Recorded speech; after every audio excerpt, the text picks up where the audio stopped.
بسم اللہ الرحمن الرحیم۔ السلام علیکم ورحمۃ اللہ وبرکاتہ۔ آج کا موضوع بسم اللہ الرحمن الرحیم پر ہے۔ کہا جاتا ہے کہ کسی علاقے میں قحط سالی پیدا ہوگی۔ اس قحط سالی کی لپیٹ میں نہ صرف انسان بلکہ چرند پرند سب اس کا شکار ہو گئے۔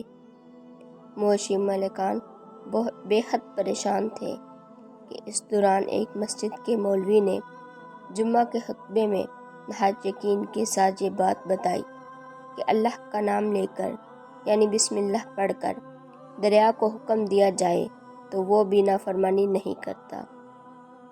خطبہ سننے والوں میں ایک چوراہا بھی موجود تھا۔ مولوی کی یہ بات اس کے دل میں اتر گئی اور اس بات پر اس کا یقین کامل ہو گیا۔ اس نے واپس آ کر اپنی بکریاں کھولیں اور سیدھا دریا پر چلا گیا۔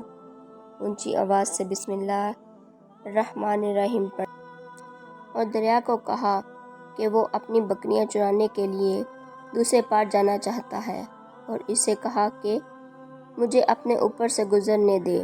یہ کہہ کر اس نے اپنی بکریوں کو لیا اور دریا پر چلتا ہوا دریا پار کر گیا۔ دریا کی دوسری طرف کا علاقہ گھاس سے بھرا پڑا تھا۔ درختوں کے پتے بھی سلامت تھے کیونکہ کسی کو یہاں تک آنے کی رسائی نہیں تھی۔ اس نے خوب اچھی طرح اپنی بکریوں کو سیر کروایا اور واپس لوٹ آیا۔ پھر یہ اس کا معمول بن گیا کہ وہ بکریاں پار چھوڑ کر واپس آ جاتا اور شام کو جا کر بکریاں واپس لے آتا۔ اس کی بکریوں کا وزن دگنا چگنا ہو گیا۔ لوگ چونک گئے اور اس سے پوچھا کہ وہ اپنی بکریوں کو کیا کھلاتا ہے۔ وہ سیدھا سادہ اور صاف دل نوجوان تھا۔ اس نے صاف صاف بات بتا دی کہ جناب میں تو بسم اللہ الرحمن الرحیم پڑھ کر دریا پر چل کر اپنی بکریاں دوسری طرف چرانے لے جاتا ہوں۔ یہ بات سب نے سنی مگر کسی نے اس چوراہے کی بات پر یقین نہیں کیا کیونکہ یہ ناقابل یقین بات تھی۔ مگر بات ہوتے ہوتے مولوی صاحب کے پاس پہنچ گئی۔ مولوی صاحب نے اس چوراہے کو بلایا اور سارا ماجرا پوچھا۔ اس چوراہے نے مولوی صاحب کو حوالہ بنا لیا کہ مولوی صاحب میں تو آپ کا شکریہ ادا کرنے والا تھا۔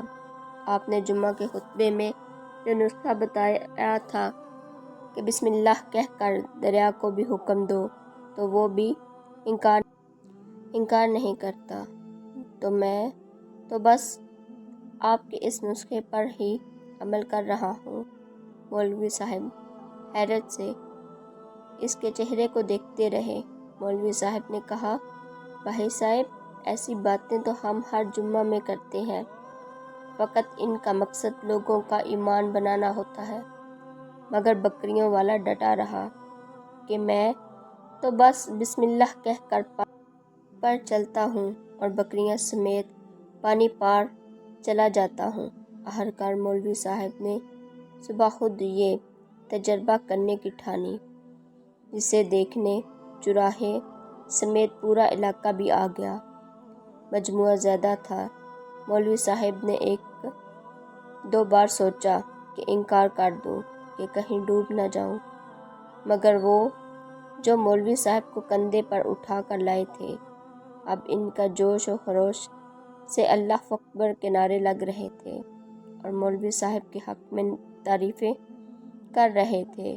آخرکار مولوی صاحب نے اپنے ڈر کو دور کرنے کے لیے ایک رسہ منگوایا۔